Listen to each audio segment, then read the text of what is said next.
La 14ª edición de Ámbar Z Music llega a Zaragoza. Los nuevos talentos musicales aragoneses ya pueden inscribirse para participar en este concurso que permite que los grupos tengan la oportunidad de tocar en condiciones dignas. Todos ellos nos invitan a lo que es disfrutar de la música en vivo, a sentir, a emocionarnos, a conocer, a darle visibilidad a los grupos emergentes y no emergentes.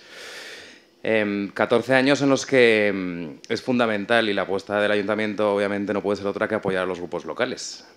Pero más que nada por las dificultades que tienen de tocar en vivo y poder ofrecerles con el Ámbar la posibilidad de tocar con condiciones dignas y de manera profesional para darles a conocer y para dar visibilidad a todo el talento que tienen. En total, 15 salas de la capital aragonesa acogerán el talento de estos grupos emergentes que, pese a haber vivido tiempos de crisis, está en su mejor momento. Creo que, además, en estos tiempos, creo que lo vengo repitiendo casi todos los años, que en los peores tiempos prácticamente de la economía del país, las salas de Zaragoza y de Aragón han florecido. Creo que ahora mismo es el mejor momento de programación, cuanto más variedad, calidad, más profesionalidad, más oferta, más ciclos, más inquietudes desde las salas y de los promotores de hacer cosas.